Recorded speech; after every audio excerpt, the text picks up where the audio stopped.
The desert doesn't care who you are. It doesn't care about your net worth, your followers, your portfolio. The desert has been here for millions of years, watching civilizations rise and fall, and it will be here long after the last stock ticker goes dark. Out here under a sky so full of stars it feels like drowning. Money is just paper. Status is just noise. All that matters is whether you can survive until morning. Marcus Ashford had never thought about survival. Survival was for other people, people who didn't have drivers and assistants and a network of resources that could solve any problem with a phone call, people who lived in the margins where the safety nets had holes.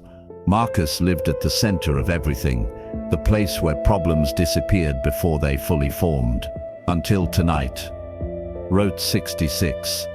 Somewhere between Flagstaff and Kingman, a stretch of highway so empty it felt like driving on the surface of the moon. He had taken the Porsche on impulse, a $400,000 machine built for speed, not for the cracked asphalt of forgotten roads. A midlife crisis on wheels, his therapist would have called it. A man running from something he couldn't name.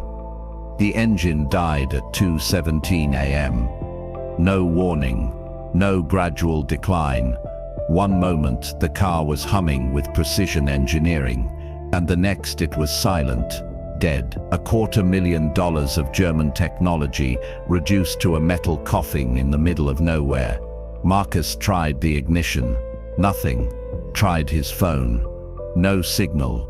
Tried to remember the last time he'd seen another car. An hour ago. Maybe more. He got out and stood in the darkness. The silence was absolute. No traffic, no airplanes, no hum of civilization, just the wind moving through the scrub brush and the vast indifferent expanse of desert stretching in every direction. For the first time in his adult life, Marcus Ashford was completely alone, 43 years old, founder of Meridian Health, a platform that connected patients with experimental treatments. $7 billion in valuation. A penthouse in San Francisco, a villa in Tuscany, a yacht he'd used twice, every material comfort a human being could acquire, and none of it mattered now. He leaned against the car and looked up at the stars, thought about the meetings he would miss tomorrow, the investors waiting for his call, the empire that would continue spinning without him, because empires always did. What would they say if he died out here? What would the headline be? Billionaire found dead on Route 66. Car trouble blamed. A footnote. A cautionary tale about the hubris of rich men who thought they could outrun their own mortality. Marcus laughed. The sound was swallowed by the darkness. He had spent his entire life building walls against failure, against vulnerability, against the terrifying possibility that he might need another human being for something money couldn't buy. And now here he was, 40 miles from the nearest town, with a dead phone and a dead car and nothing but his own thoughts for company. The thoughts were not kind. They reminded him of the people he'd stepped over, the relationships he'd sacrificed, the version of himself he'd buried somewhere along the road to success. The kid from Ohio who used to believe that people were fundamentally good, that helping others was its own reward. That connection mattered more than conquest. That kid was gone, had been gone for 20 years, replaced by a machine that optimized for outcomes and measured everything in returns. The wind picked up. The temperature was dropping. Marcus realized with a clarity that felt almost peaceful that he might actually die out here, that all his billions couldn't summon a tow truck from the void, that the universe didn't care about his quarterly projections. Then he heard it. Distant at first, a low rumble that could have been thunder, but it wasn't thunder. It was rhythmic, mechanical, growing louder. Engines. Marcus turned toward the sound. On the horizon, a cluster of lights appeared, moving fast, getting closer. Motorcycles, 12 of them, riding in formation, chrome and leather, and a kind of thunder that made the ground vibrate. They crested the hill, and their headlights washed over Marcus like a wave, blinding him, freezing him in place. The bike slowed, surrounded his car, engines idling like the growl of predators, deciding whether to attack. Marcus's heart was pounding. Every stereotype he'd ever absorbed flooded his mind. Biker gangs, outlaws, violence on two wheels, the kind of men who took what they wanted and left the rest for the vultures. One of them dismounted, big, beard, arms covered in tattoos that told stories Marcus couldn't read. He walked toward the Porsche with the unhurried confidence of a man who had never been afraid of anything. He stopped 3 feet from Marcus. "Car trouble." Marcus nodded. His mouth was dry. The biker looked at the Porsche, at the suit Marcus was wearing, at the $20,000 watch on his wrist. Then he smiled. "You're a long way from home, rich man." Marcus didn't move. Every instinct screamed at him to run. But run where? The desert was endless. The bikers had him surrounded, and even if he could outrun them, which he couldn't, what then? Die of dehydration instead of whatever these men had planned. "I have money," Marcus said. His voice came out smaller than he intended. "In my wallet. Take it. Take the car. Take whatever you want."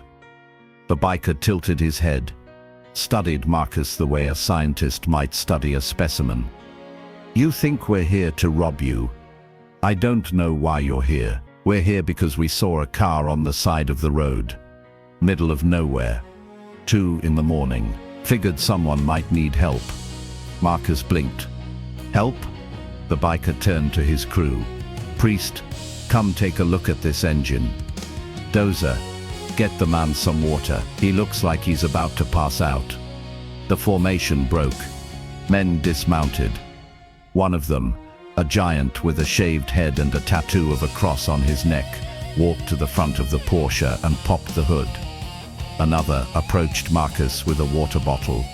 "Drink," the big man said. "Desert, kill you faster than we ever would."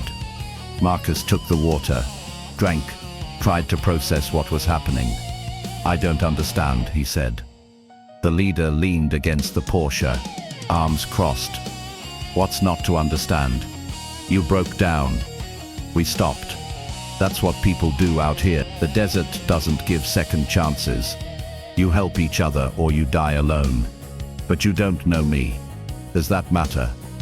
Marcus had no answer. In his world it mattered enormously. You helped people who could help you back. Transactions, reciprocity, the endless calculus of advantage. "What's your name?" the biker asked. "Marcus. Marcus Ashford." Something flickered in the man's eyes. Recognition. But he didn't say anything, just nodded slowly. "I'm Ray. They call me Wraith." He gestured at the others. "We're the Iron Covenant. Ride out of Tucson mostly. Tonight we were heading to a memorial in Flagstaff. Brother of ours passed last month. I'm sorry. Don't be. He lived hard and died free. That's all any of us can ask." The man called Priest emerged from under the hood. "Alternators shot. Nothing we can do out here. We can tow it to Kingman. Get you to a shop in the morning." Marcus felt relief flood through him. Then suspicion. "Why would you do that? That's hours out of your way." Ray shrugged. "Because you need help. And because 3 years ago someone helped me when I needed it most. Figure it's time to pass it on." "Who helped you?" Ray didn't answer immediately. He reached into his jacket and pulled out his phone. Scrolled through photos. Turned the screen toward Marcus. A boy, 8 years old, maybe 9. Thin, pale, tubes running from his arm, a hospital bed that looked too big for his small body. "My son," Ray said. "Ethan.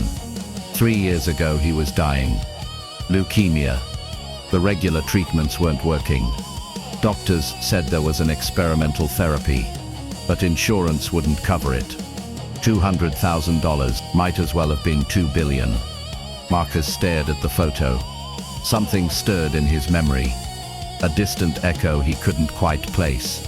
We did everything, Ray continued. Fundraisers. GoFundMe. Sold my house.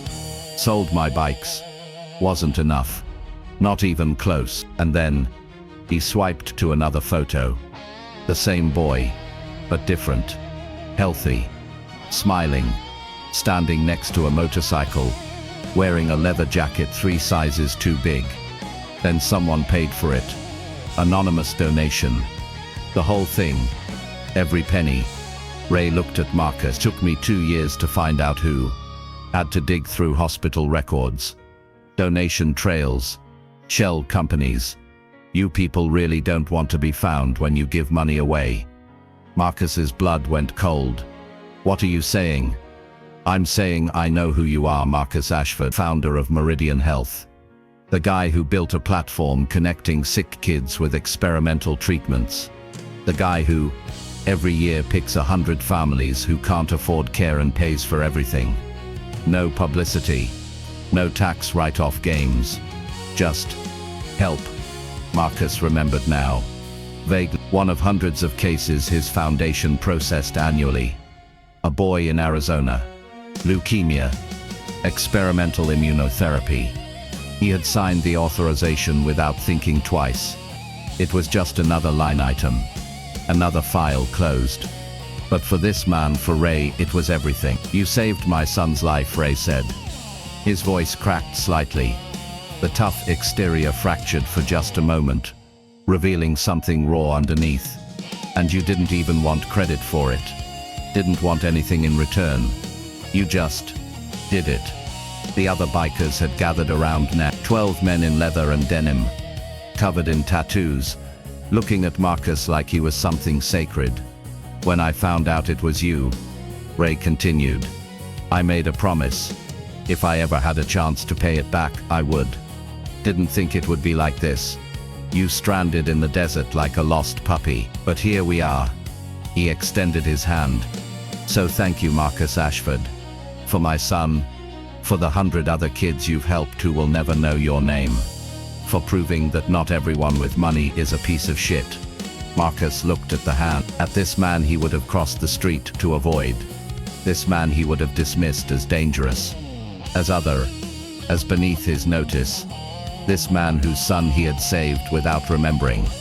He took the hand. I don't know what to say. Ray smiled. Say you'll let us buy you a beer in Kingman. That's a start. They towed the Porsche with a chain attached to Dozer's Harley. Marcus rode on the back of Ray's bike, arms wrapped around a man he would have feared 12 hours ago. The wind cut through his suit. The engine vibrated through his bones. The stars wheeled overhead like a slow-motion explosion. It was the most alive he had felt in years. They reached Kingman at 4 a.m.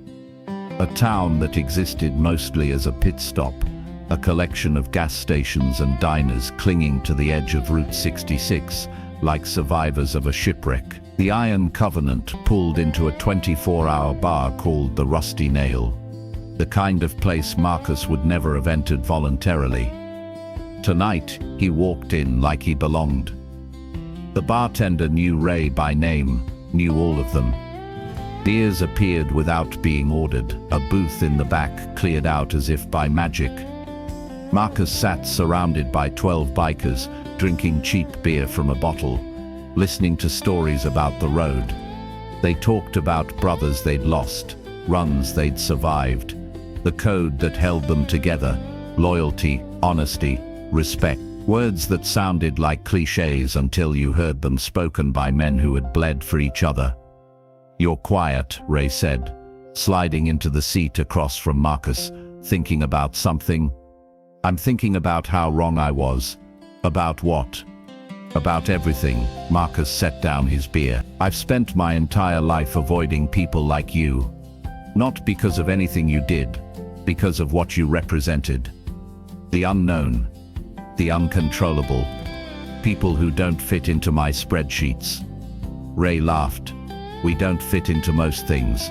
That's kind of the point. But you stopped for me in the middle of the night, on a road to nowhere. You didn't know who I was. Didn't know about Ethan or the foundation. You just saw someone in trouble, and you helped. That's what the road teaches you. Ray took a long drink. Out there, everything gets stripped away. Money, status, all the bullshit we use to separate ourselves from each other. On the road, you're just a person. And people help people. Or they don't. And the ones who don't, they die alone. Marcus thought about his penthouse, his yacht, his empire of screens and numbers, the profound isolation of a life optimized for efficiency. I've been dying alone for years, he said quietly. I just didn't know it. Ray studied him. So change. It's not that simple. It's exactly that simple. Ray leaned forward. You think I was always this? 20 years ago, I was on Wall Street, suit and tie, corner office, making money hand over fist and hating every second of it. Then my first wife left. My father died. And I realized I was living someone else's life. Someone I didn't even like. Marcus stared at him. You were on Wall Street, Goldman Sachs. 7 years. Top performer. Complete asshole. Ray smiled. Then I bought a bike. Took a ride. Didn't stop for 6 months. Somewhere around New Mexico. I figured out who I actually was. Who I wanted to be. He gestured at the bar. At his brother's. This is the life I chose, not the one I inherited. Not the one society told me I should want. The one that makes me feel human. Marcus looked around the bar. At the worn wooden tables. The neon signs.